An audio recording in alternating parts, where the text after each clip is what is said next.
In this video, we are going to learn Class 7, Lesson 3, the Delhi Sultanate, Part 1st. The Delhi Sultanate lasted from 1206 to 1526 CE. Nearly over 300 years they were ruled in India. During this period, it was ruled by 5 successive dynasties: the Khaljis, the Tughlaqs, and the Sayyids and the Lodis. These 300 years introduced Muslim rule in India, causing widespread changes in the social, religious, and political lives of Indian people. The Delhi or the imperial style of Indo-Islamic architecture also flourished between 1191 to 1557 AD. These periods cover Muslim dynasties. We will see Muhammad Ghori. Children, as we saw in the last chapter, Muhammad Ghori, who was the Afghan ruler, attacked India. And he conquering Multan, Uch, Peshawar and Lahore, the northern territories. And he came to conflict with Prithviraj Chauhan and defeated Prithviraj Chauhan in the Battle of Tarain, first Battle of Tarain.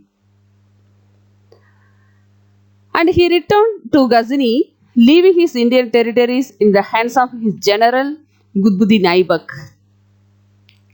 Yes.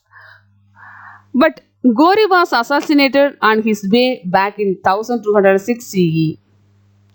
On hearing of Ghori's death, Qutbuddin Aibak declared himself the Sultan of his master's Indian territories.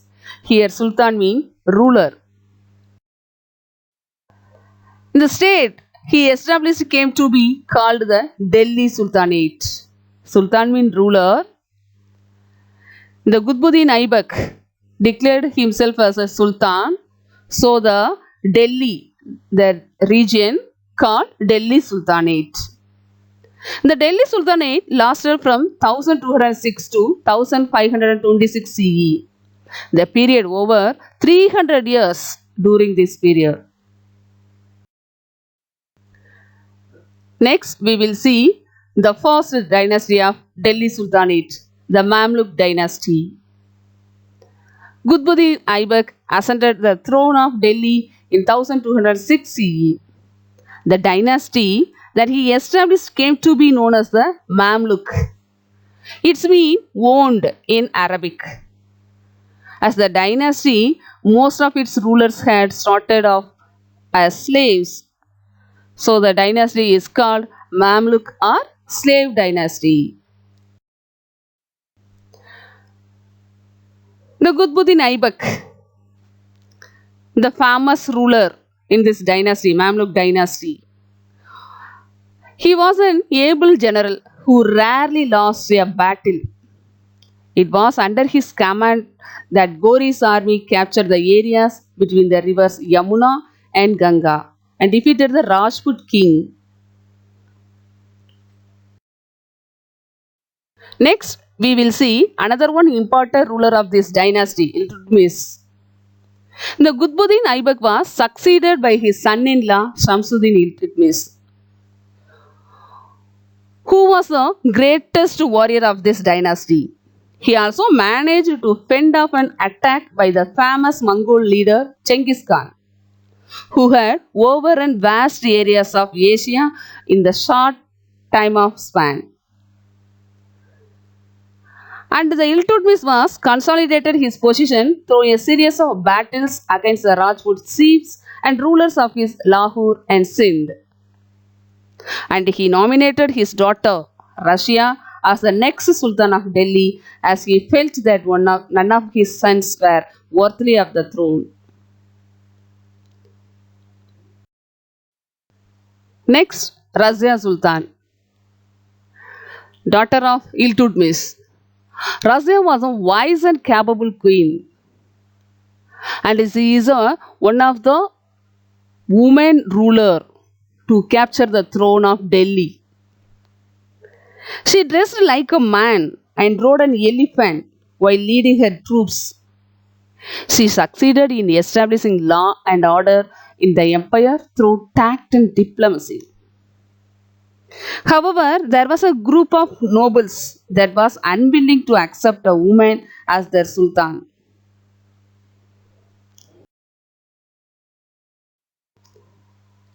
Yes, the nobles conspired against her and her removed 1240 CE. Nasruddin, the youngest son of Iltutmish, finally ascended the throne in 1248 CE.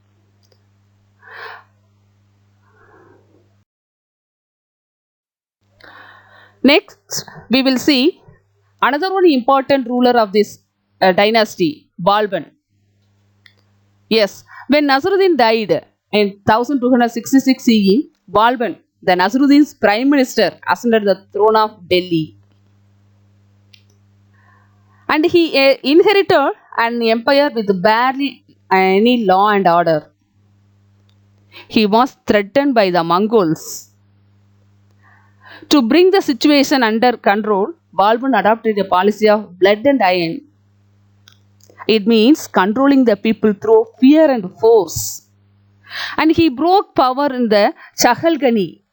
Chahalgani means a group of the 40 most important Turkey nobles in the court.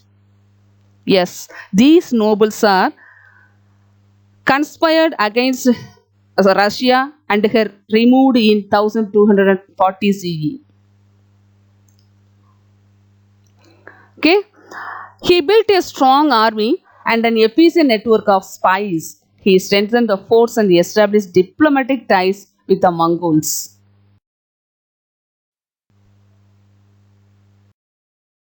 Next, we will see Khalji dynasty.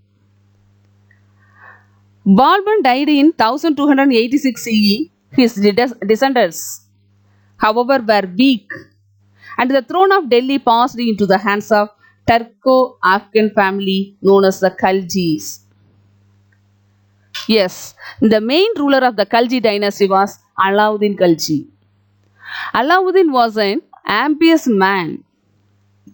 The Delhi Sultanate expanded greatly under him, and he captured Gujarat, Malwa, and most of the Rajput states, including Jaisalmer, Ranthambore, and Chittor.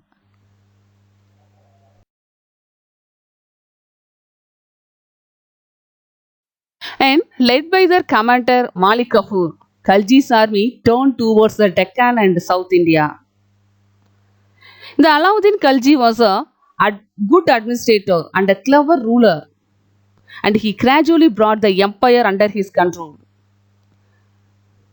Yes, in between 1309 and 1311 CE, most of the Indian kingdoms of Deccan and he defeated and forced to pay tribute. This was the first time that the rule of Delhi Sultanate extended beyond the Vindhyas.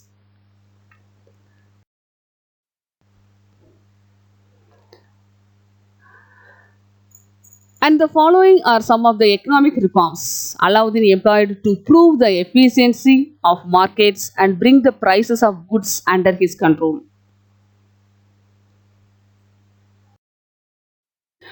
And the Alauddin Khalji was fixed the prices of all goods, including food grains, cloth, and horses, during the 15th century. And the officers were put in charge of the markets to ensure that the traders followed rules. Yes, during this period, warehouses were set up to store excess grain, which would be used in times of famine. And the strictest punishments were meted out to people who practiced black marketing or hoarding.